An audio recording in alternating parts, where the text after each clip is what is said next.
Hello दोस्तों, NCERT cafe में आपका स्वागत है। आज हम लोग new NCERT geography class 12 chapter number 7 परिवहन तथा संचार को पढ़ेंगे। आइए इंपॉर्टेंस पॉइंट्स को डिस्कस करते हैं। हम अपने दैनिक जीवन में अनेक वस्तुओं का उपयोग करते हैं। दंतमंजन या टूथपेस्ट से लेकर सुबह की चाय, दूध, कपड़े, साबुन तथा खाद्य पदार्थ आदि की हमें प्रतिदिन आवश्यकता पड़ती है। इन सभी को बाजार से खरीदा जा सकता है। क्या आपने कभी सोचा है कि इन वस्तुओं को अपने उत्पादन स्थल से किस प्रकार लाया जाता है? सभी उत्पादन निश्चित ही खपत के लिए होते हैं। खेतों एवं कारखानों से तैयार सभी उत्पादों को उन स्थानों पर लाया जाता है जहां से उपभोक्ता उन्हें खरीद सके। यह परिवहन ही है जो इन वस्तुओं को उत्पादन स्थलों से बाजार तक पहुंचाता है, जहां ये उपभोक्ताओं के लिए उपलब्ध होते हैं।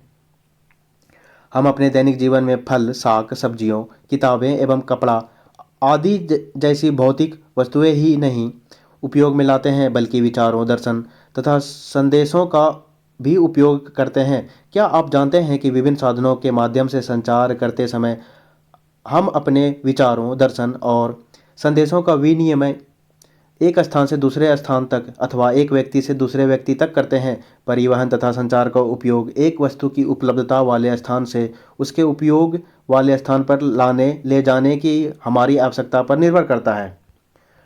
मानव विभिन्न वस्तुओं, पदार्थों और विचारों को एक स्थान से दूसरे स्थान तक ले जाने के लिए भिन्न विधियों का प्रयोग करता है। निम्नलिखित आरेख परिवहन के प्रमुख साधनों को दर्शाता है। परिवहन के साधन: स्थल, जल, वायु। स्थल में कौन कौन सा हो जाएगा? सड़क, पाइपलाइन और रेलवे। जल में आपका अंतःस्थलीय, सागरीय और महासागरीय मार्ग। वायु में राष्ट्रीय और अंतर्राष्ट्रीय। सड़क परिवहन: भारत में मार्गों एवं कच्ची सड़कों का उपयोग परिवहन के लिए प्राचीन काल से किया जाता रहा है। आर्थिक तथा प्रौद्योगिक विकास के साथ भारी मात्रा में सामानों तथा लोगों को एक स्थान से दूसरे स्थान पर ले जाने के लिए पक्की सड़कों तथा रेल मार्गों का विकास किया गया। रज्जू मार्गों, केबिल मार्गों तथा पाइपलाइनों जैसे साधनों का विकास विशिष्ट सामग्रियों को विशिष्ट परिस्थितियों में परिवहन की मांग को पूरा करने के लिए किया गया। सड़क परिवहन: भारत का सड़क जाल विश्व का दूसरा सबसे बड़ा सड़क जाल है। तो पहला कौन हो जाएगा? यूएसए। सेकेंड हो गया अपना भारत। इसकी कुल लंबाई लगभग 62.16 लाख किलोमीटर अकॉर्डिंग टू वार्षिक रिपोर्ट 2020 से 21 है। यहाँ प्रतिवर्ष सड़कों द्वारा लगभग 85% यात्री तथा 70% भार यातायात का परिवहन किया जाता है। छोटी दूरियों की यात्रा के लिए सड़क परिवहन अपेक्षाकृत अनुकूल होता है। ये दिखाया गया है। श्रीनगर में वर्षा के बावजूद सुबह सुबह बंजारे अपने काम पर जाते हुए श्रीनगर जम्मू कश्मीर राजमार्ग 300 किलोमीटर पर तथा श्रीनगर लेह राजमार्ग में 434 किलोमीटर पर यातायात अवरुद्ध है, क्योंकि ऊपरी क्षेत्रों पर भारी बर्फबारी हो रही है और मैदानी क्षेत्रों पर भारी वर्षा जारी है। दिल्ली में वाहनों के आवागमन का एक दृश्य को दिखाया गया है। पूरा भीड़ भाड़ है, प्रदूषण भी है। क्या आप जानते हैं शेरशाह सूरी ने अपने साम्राज्य को सिंधु घाटी पाकिस्तान से लेकर बंगाल की सोनार घाटी तक सुदृढ़ एवं संगठित समेकित रखने के लिए शाही राजमार्ग का निर्माण कराया था। कोलकाता से पेशावर तक जोड़ने वाली इस मार्ग को ब्रिटिश शासन के दौरान ग्रांड ट्रंक जीडी रोड के नाम से पुनर्नामित किया गया था। वर्तमान में यह अमृतसर से कोलकाता के बीच विस्तृत है। ये पूछा जाता है जीटी रोड कहाँ से कहाँ तक है। भारत में द्वितीय विश्व युद्ध से पहले तक आधुनिक प्रकार का सड़क परिवहन अत्यंत सीमित था। पहला गंभीर प्रयास 1943 में नागपुर योजना बनाकर किया गया। रजवाड़ों और ब्रिटिश भारत के बीच समन्वय के अभाव के कारण यह योजना क्रियान्वित नहीं हो पाई। स्वतंत्रता प्राप्ति के पश्चात भारत में सड़कों की दशा सुधारने के लिए एक 20 वर्षीय सड़क योजना 1961 आरंभ की गई। हालांकि सड़कों का संकेंद्रण नगरों एवं उनके आसपास के क्षेत्रों में रहा है। ग्रामीण एवं सुदूर क्षेत्रों से सड़कों द्वारा संपर्क लगभग नहीं के बराबर था। ये पूछा जा सकता है जैसे कि नागपुर योजना किससे रिलेटेड है? किससे है? तो सड़क परिवहन से है। सेकेंड ऑप्शन दे देगा जलवायु से है, कुछ भी दे सकता है। निर्माण एवं रखरखाव के उद्देश्य से सड़कों को राष्ट्रीय महामार्गों NH, राज्य महामार्गों SH, प्रमुख जिला सड़कों तथा ग्रामीण सड़कों के रूप में वर्गीकृत किया गया है। राष्ट्रीय महामार्ग वे प्रमुख सड़कें जिन्हें केंद्र सरकार द्वारा निर्मित एवं अनुरक्षित किया जाता है, राष्ट्रीय महामार्ग के नाम से जानी जाती है। इन सड़कों का उपयोग अंतर्राज्यीय परिवहन तथा सामरिक क्षेत्रों तक रक्षा सामग्री एवं सेना के आवागमन के लिए होता है। ये महामार्ग राज्यों की राजधानियों, प्रमुख नगरों, महत्वपूर्ण पत्तनों तथा रेलवे जंक्शनों को भी जोड़ते हैं। राष्ट्रीय महामार्गों की लंबाई 1951 में 19,700 किलोमीटर से बढ़कर 2020 में 1,36,440 किलोमीटर हो गई है। राष्ट्रीय महामार्गों की लंबाई पूरे देश की कुल सड़कों की लंबाई की मात्र 2% ही है, किंतु ये सड़क यातायात के 40% भाग का वहन करते हैं। ये पूछा जाता है, वहन 40%। भारतीय राष्ट्रीय महामार्ग प्राधिकरण NHAI का प्रचालन 1995 में हुआ था। यह भूतल परिवहन मंत्रालय के अधीन एक स्वायत्तशासी निकाय है। इसे राष्ट्रीय महामार्गों के विकास, रखरखाव तथा प्रचालन की जिम्मेदारी सौंपी गई है। इसके साथ ही यह राष्ट्रीय महामार्गों के रूप में निर्दिष्ट सड़कों की गुणवत्ता सुधार के लिए एक शीर्ष संस्था है। इसका फुल फॉर्म क्या हो जाएगा? National highway authority of India. ये इस्टेब्लिश कब हुआ था? 1988 में, लेकिन प्रचालन में कब हुआ था? 1995 में। सड़क वर्ग को दिखाएगा और लंबाई किलोमीटर में दिखाया गया है। ये 2020 का है डाटा। राष्ट्रीय महामार्ग 1,36,440 किलोमीटर, राज्य महामार्ग 1,76,868 किलोमीटर, और अन्य कितना हो जाएगा? 59,02,539 टोटल हो जाएगा आपका 62,15,797। मेरे ख्याल से लेटेस्ट में 1.45 लाख है किलोमीटर। ये आपका वेबसाइट दिया हुआ है, यहाँ से चेक कर सकते हैं। राष्ट्रीय महामार्ग विकास परियोजनाएं। भारतीय राष्ट्रीय महामार्ग प्राधिकरण NHAI ने देश भर में विभिन्न चरणों में कई प्रमुख परियोजनाओं की जिम्मेदारी ले रखी है। स्वर्णिम चतुर्भुज परियोजना, ये पूछा जाता है। इसके अंतर्गत 5,846 किलोमीटर लंबी 4 या 6 लेन वाले उच्च सघनता के यातायात गलियारे शामिल है, जो देश के 4 विशाल महानगरों दिल्ली, मुंबई, चेन्नई, कोलकाता को जोड़ता है। स्वर्णिम चतुर्भुज के निर्माण के साथ भारत के इन महानगरों के बीच समय, दूरी तथा यातायात की लागत महत्वपूर्ण रूप से कम होगी। उत्तर दक्षिण तथा पूरब पश्चिम गलियारा।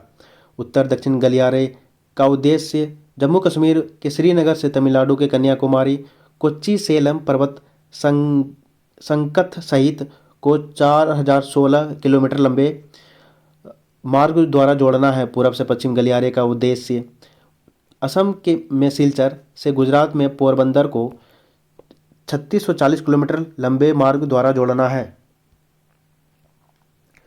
राज्य महामार्ग। इन मार्गों का निर्माण एवं अनुरक्षण राज्य सरकारों द्वारा किया जाता है।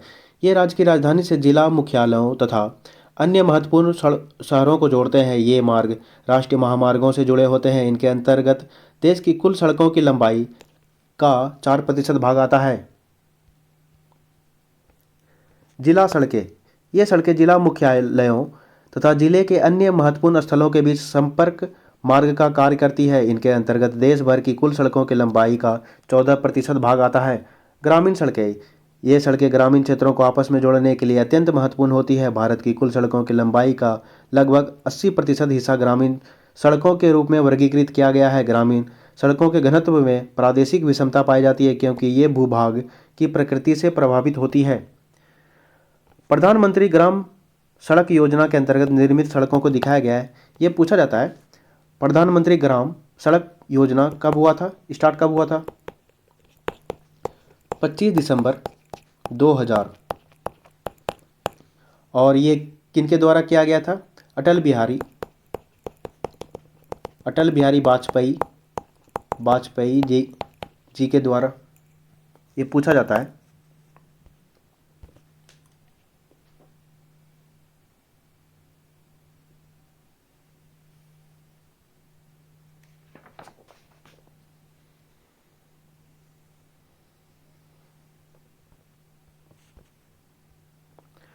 अन्य सड़कों के अंतर्गत सीमांत सड़कें एवं अंतर्राष्ट्रीय महामार्ग आते हैं।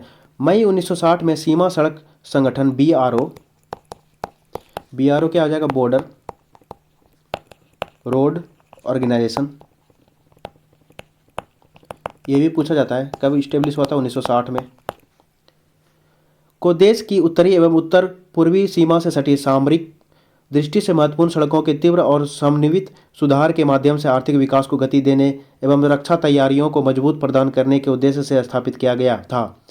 यह एक अग्रणी बहुमुखी निर्माण अभिकरण है। इसने अति ऊंचाई वाले पर्वतीय क्षेत्रों में चंडीगढ़ को मनाली,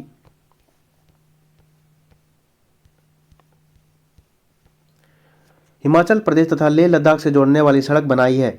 यह सड़क समुद्र तल से औसतन 4,270 मीटर की ऊंचाई पर स्थित है।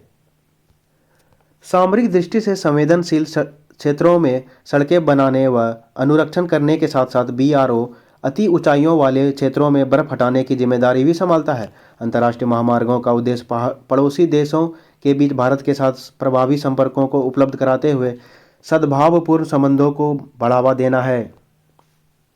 यह आपका दिखाया गया है लद्दाख में खारदुंगला पास, ये पूछा जाता है खारदुंगला पास कहाँ है, तो लद्दाख में है। और ये दिल्ली लाहौर बस को दिखाया गया, बाघा बॉर्डर पर लाहौर से आती बस को दिखाया गया है। और ये श्रीनगर और मुजफ्फराबाद के स्थित अमन सेतु को दिखाया गया है। क्या आप जानते हैं विश्व की सबसे लंबी राजमार्ग सुरंग अटल टनल 9.02 किलोमीटर सीमा सड़क संगठन द्वारा बनाई गई है। यह सुरंग पूरे साल मनाली को लाहौर स्पीति घाटी से जोड़ती है। पहले यह घाटी भारी बर्फबारी के कारण लगभग 6 महीने तक अलग थलग रहती थी। यह सुरंग हिमालय की पीर पंजाल पर्वतमाला में औसत समुद्र तल से 3,000 मीटर की ऊंचाई पर अति आधुनिक सुविधाओं के साथ बनाई गई है। ये आपका पूछा गया है कितना किलोमीटर है, 9.2 किलोमीटर है, बीपीएससी में पूछा गया है। और ये कौन सा है, पीर पंजाल पर्वतमाला में, ये भी पूछा गया है।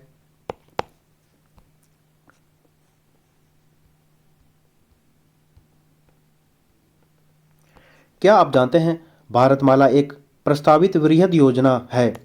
तटवर्ती भागों से लगे हुए राज्यों की सड़कों का विकास, सीमावर्ती भागों तथा छोटे बंदरगाहों को जोड़ना, पिछड़े धार्मिक पर्यटनों स्थलों को जोड़ने की योजना। सेतु भारतम परियोजना के अंतर्गत 1500 बड़े पुलों तथा 200 rail over bridge, rail under bridge का निर्माण करना। चौथा, लगभग 900 किलोमीटर के नए घोषित किए गए राष्ट्रीय राजमार्गों के विकास के लिए जिला मुख्यालय जोड़ने की योजना। यह कार्यक्रम 2022 तक पूरा किया जाना है। 2022 तो ओवर हो गया। रेल परिवहन, भारतीय रेल जाल विश्व के सर्वाधिक लंबे रेल जालों में से एक है। यह माल एवं यात्री परिवहन को सुगम बनाने के साथ साथ आर्थिक वृद्धि में योगदान देता है। महात्मा गांधी ने कहा था, भारतीय रेलवे ने विविध संस्कृति के लोगों को एक साथ लाकर भारत के स्वतंत्रता संग्राम में योगदान दिया है। भारतीय रेल की स्थापना 1853 में हुई थी तथा बम्बई से थाने के बीच 34 किलोमीटर लंबी रेल लाइन निर्मित की गई थी। ये पूछा जाता है भारतीय रेल की स्थापना कब हुआ था, 16 अप्रैल 1853। किसके कार्यकाल में, लॉर्ड डलहौजी के कार्यकाल में। देश में भारतीय रेल सरकार का विशालतम उद्यम है। भारतीय रेल की जाल की कुल लंबाई 6 लाख कितना हो जाएगा, 67,956 किलोमीटर है। रेलवे ईयरबुक 2019 से 20। इसका अति विशाल आकार केंद्रीकृत रेल प्रबंधन तंत्र पर अत्यधिक दबाव डालता है।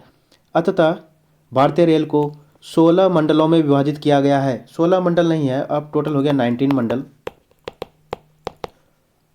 8वां हो जाएगा, 18वां कौन सा है, साउथ कोस्ट रेलवे। इसका मुख्यालय कहाँ है? विशाखापट्टनम, विशाखापट्टनम, आंध्र प्रदेश। और 19वां वाला कौन सा हो जाएगा आपका? Kolkata metro railway, West Bengal. Update कर लीजिएगा। भारतीय रेल मंडल तथा मुख्यालय को दिखाया गया यहाँ पर। Central Mumbai, CST eastern Kolkata, eastern central Hajipur Bihar वाला, east coast Bhubaneswar Orissa, northern New Delhi, north central Allahabad UP वाला, नॉर्थ ईस्टर्न गोरखपुर ये भी UP, north east frontier Maligaon Guwahati Assam, north western Jaipur Rajasthan, southern Chennai आपका तमिलनाडु, साउथ सेंट्रल सिकंदराबाद आपका Telangana, south eastern Kolkata, south east central Bilaspur Chhattisgarh, south west Hubli Kolkata west Bengal, western Mumbai Churchgate और waste central Jabalpur MP। क्या आप जानते हैं रेलवे पटरी की चौड़ाई के आधार पर भारतीय रेल के 3 वर्ग बनाए गए हैं? बड़ी लाइन, ब्रॉड गेज कहते हैं इसको। ब्रॉड गेज में रेल पटरियों के बीच की दूरी 1.616 मीटर होता है। ब्रॉड गेज लाइन की कुल लंबाई 63,950 किलोमीटर थी 2019 से 2020 तक। मीटर लाइन, इसमें 2 रेल पटरियों के बीच की दूरी 1 मीटर होती है। इसकी कुल लंबाई 2402 किलोमीटर थी। छोटी लाइन, नैरो गेज, इसमें 2 रेल पटरियों के बीच की दूरी 0.762 मीटर या 0.610 मीटर होती है। इसकी कुल लंबाई 1604 किलोमीटर थी। यह प्रायः पर्वतीय क्षेत्रों तक सीमित है, लगभग दार्जिलिंग की तरफ, दार्जिलिंग की तरफ ये रेलवे चलती है।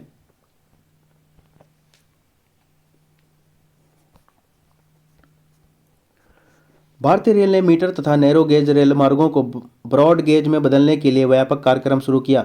इसके अतिरिक्त वाष्प चालित इंजनों के स्थान पर डीजल और विद्युत इंजनों को लाया गया। इस कदम से रेलों की गति बढ़ने के साथ साथ उनकी ढुलाई क्षमता भी बढ़ गई। कोयले द्वारा चालित वाष्प इंजनों के प्रति स्थान से रेलवे स्टेशनों के पर्यावरण में भी सुधार हुआ है। मेट्रो रेल ने भारत में नगरीय परिवहन व्यवस्था में क्रांति ला दी है।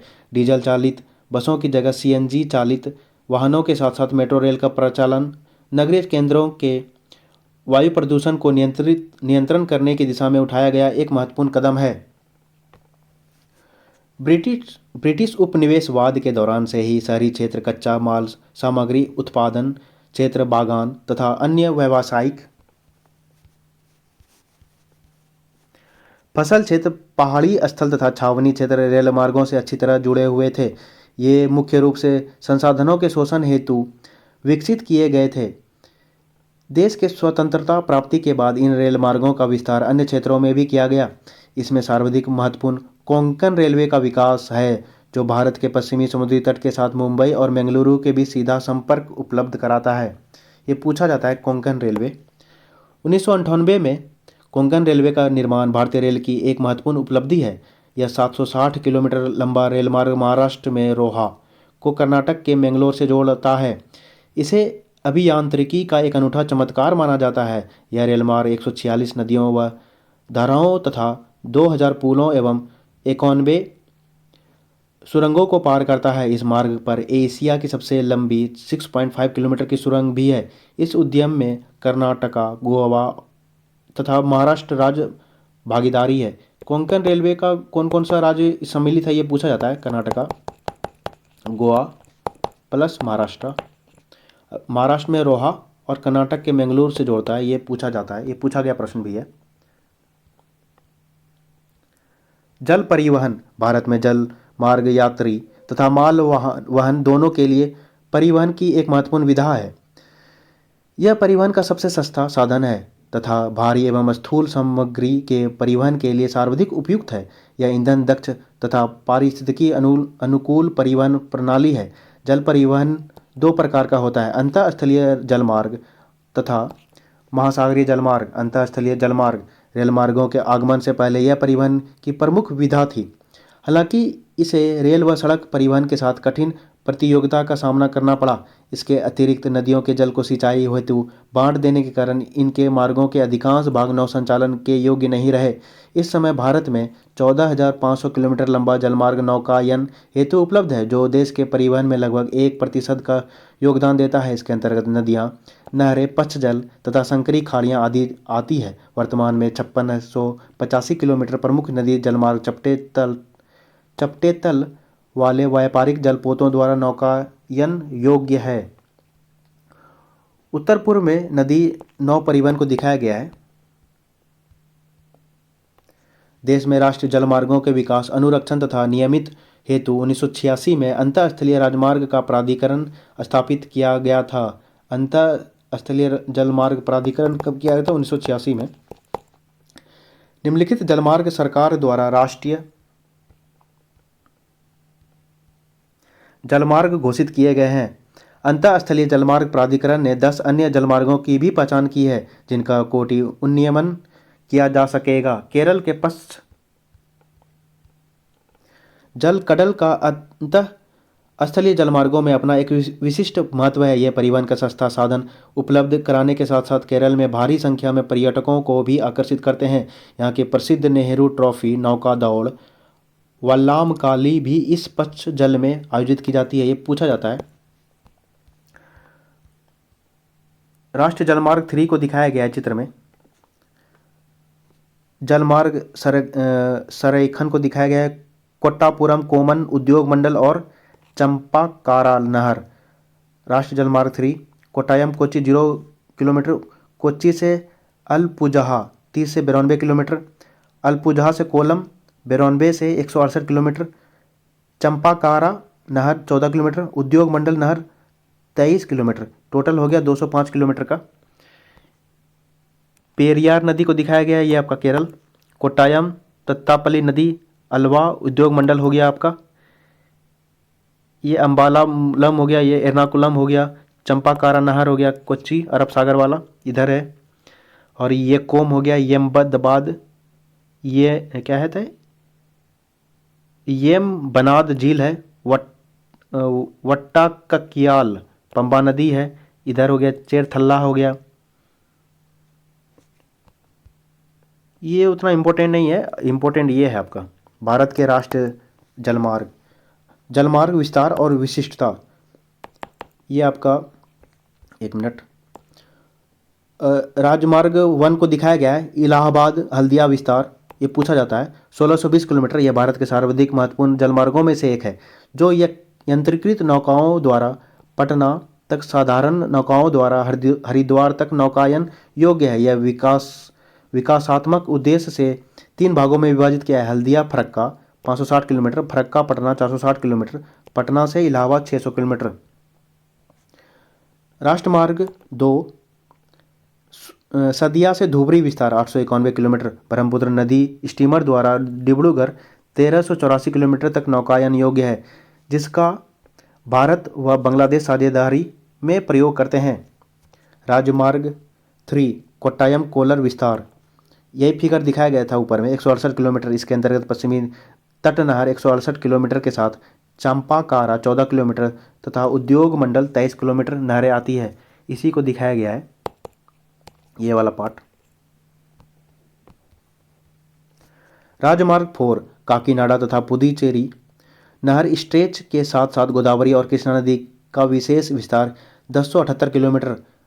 राजमार्ग 5 माताई नदी महानदी के डेल्टा चैनल ब्राह्मणी नदी और पूर्वी तटीय नदी नहर के साथ ब्राह्मणी नदी का विशेष विस्तार 588 किलोमीटर।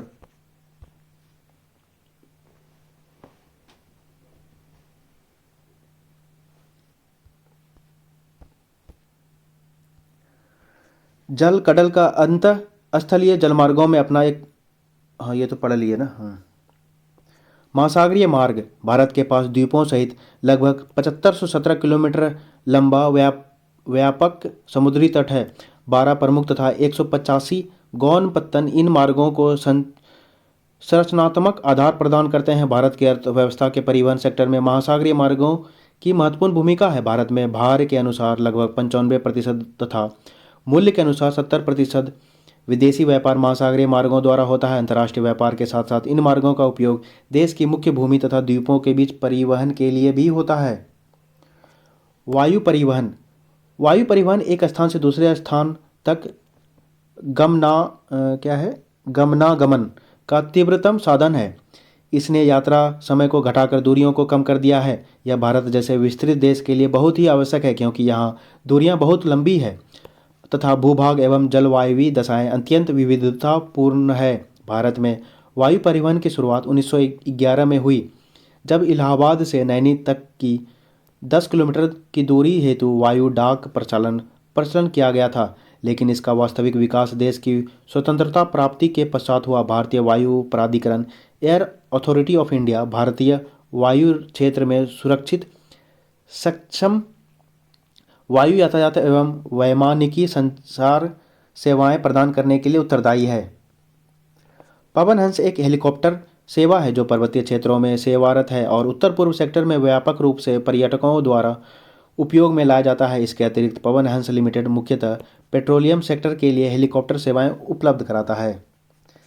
तेल एवं गैस पाइपलाइन। पाइपलाइनें गैसों एवं तरल पदार्थों के लंबी दूरी तक परिवहन हेतु अत्यधिक सुविधाजनक एवं सक्षम परिवहन प्रणाली है। यहाँ तक कि इनके द्वारा ठोस पदार्थों को भी घोल या गारा में बदलकर परिवहित किया जा सकता है। पेट्रोलियम एवं प्राकृतिक गैस मंत्रालय के प्रशासन के अधीन स्थापित ऑयल इंडिया लिमिटेड कच्चे तेल एवं प्राकृतिक गैस के अन्वेषण, उत्पादन और परिवहन में संलग्न है। इसे 1959 में एक कंपनी के रूप में निगमित किया गया था। एशिया की पहली 1157 किलोमीटर लंबी देश पारीय पाइपलाइन असम के नहरकटिया क्षेत्र से बरौनी के तेल शोधन कारखाने तक निर्माण IOL ऑयल ने किया था। बरौनी आपका बिहार। इसे 1966 में और आगे कानपुर तक विस्तारित किया गया। गेल इंडिया लिमिटेड की स्थापना 1984 में एक सार्वजनिक क्षेत्र के उपक्रम के रूप में प्राकृतिक गैस के परिवहन, प्रसंस्करण और उसके आर्थिक उपयोग के लिए उसका विपणन करने के लिए की गई थी। गेल द्वारा निर्मित पहली 1700 किलोमीटर लंबी Hazira Vijaypur Jagdishpur HVJ cross country gas pipeline ने मुंबई हाई और बसीन गैस क्षेत्रों को पश्चिमी और उत्तरी भारत में विभिन्न उर्वरक, बिजली और औद्योगिक परिसरों से जोड़ा है। इन गैस पाइपलाइनों ने भारतीय गैस बाजार के विकास को गति प्रदान की। कुल मिलाकर भारत के गैस बुनियादी ढांचे का विस्तार क्रॉस कंट्री पाइपलाइनों के 1700 किलोमीटर से बढ़कर 18,500 किलोमीटर तक 10 गुना से अधिक हो गया है और पूर्वोत्तर राज्यों सहित देश भर में सभी गैस स्रोतों और उपभोक्ता बाजारों को छोड़कर गैस ग्रिड के रूप में जल्द ही 34,000 किलोमीटर से अधिक तक पहुंचाने की संभावना है। ये पूछा जाता है गेल की स्थापना कब हुई थी? 1984 में। संचार जाल। मानव के कालांतर में संचार के विभिन्न माध्यम विकसित किए गए हैं।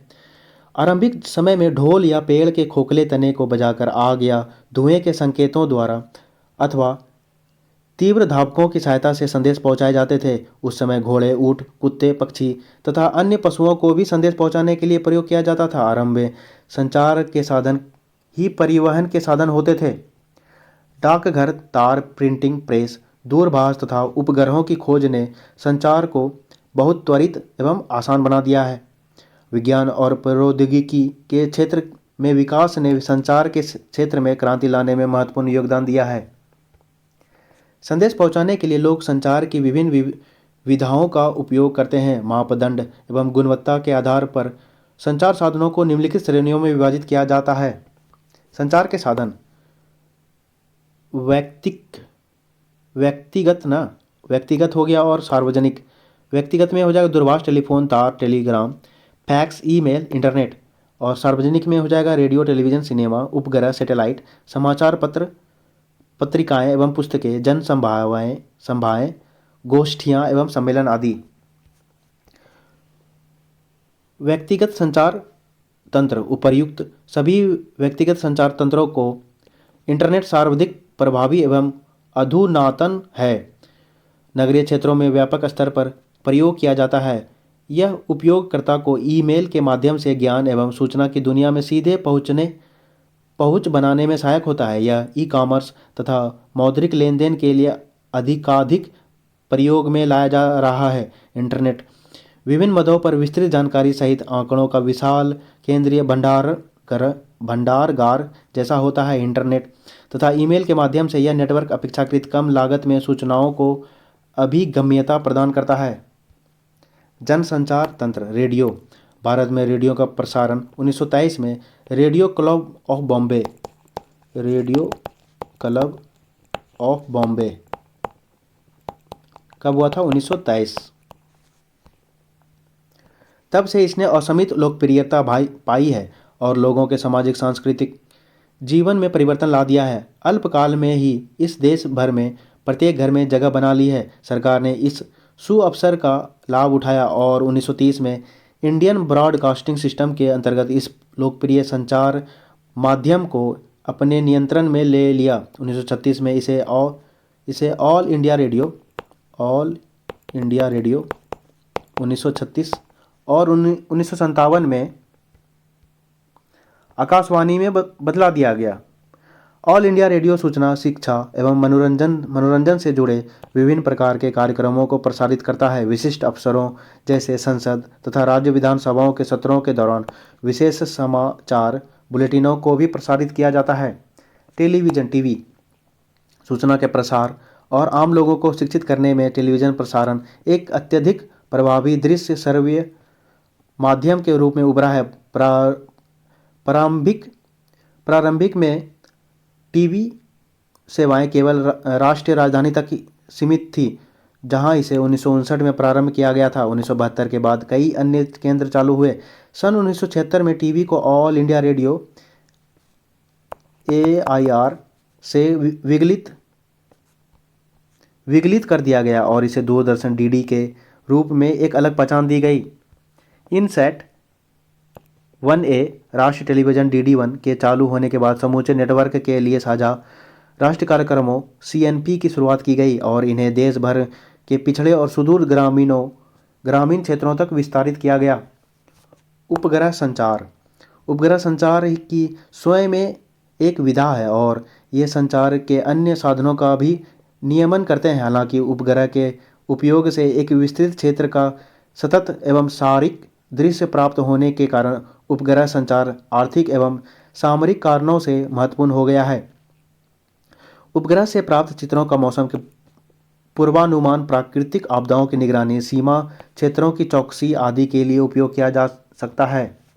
भारत की उपग्रह प्रणाली को समाकृति तथा उद्देश्यों के आधार पर दो भागों में वर्गीकृत किया जा सकता है। Indian national satellite system INSAT तथा Indian remote sensing satellite system IRS। INSAT जिसकी स्थापना 1983 में हुई थी, एक बहुउद्देशीय उपग्रह प्रणाली है जो दूरसंचार, मौसम विज्ञान संबंधी अवलोकनों तथा विभिन्न अन्य आंकड़ों एवं कार्यक्रमों के लिए उपयोगी है। IRS उपग्रह प्रणाली 1988 में रूस के बैकानूर से IRS-1A के प्रक्षेपण के साथ आरंभ हो गई थी। भारत ने भी अपना स्वयं का प्रक्षेपण वाहन PSLV polar satellite launch vehicles, ये फुल फॉर्म पूछा जाता है, विकसित किया। ये उपग्रह अपने वर्णक्रमीय स्पेक्ट्रल बैंड समूह को एकत्रित करते हैं तथा विविध उपयोगों हेतु भू स्टेशनों पर संप्रेषित करते हैं। हैदराबाद स्थित नेशनल रिमोट सेंसिंग सेंटर आंकड़ों के अधिग्रहण एवं प्रक्रमण की सुविधा उपलब्ध कराती है। प्राकृतिक संसाधनों के प्रबंधन के लिए ये बहुत ही उपयोगी होते हैं। आइए अभ्यास प्रश्न को देखते हैं। भारतीय रेल प्रणाली को कितने मंडलों में विभाजित किया गया है? ये पुराना क्वेश्चन है, अभी टोटल 19 हो गया। राष्ट्रीय जलमार्गों संख्या किस नदी पर किन दो स्थानों के बीच पड़ता है? ये आपका इंपॉर्टेंट है, ये पूछा जाता है। गंगा हल्दिया इलाहाबाद, निम्नलिखित में से किस वर्ष में पहला रेडियो कार्यक्रम प्रसारित हुआ था? 1923। Radio club radio club of Bombay. तो दोस्तों ये चैप्टर कैसा लगा? अगर कुछ सजेशन देना हो तो मेरे कमेंट बॉक्स में दे सकते हैं। कृपया मेरे चैनल को थोड़ा सपोर्ट कीजिए। धन्यवाद मित्रों, आपका दिन शुभ हो। जय श्री राम, हर हर महादेव।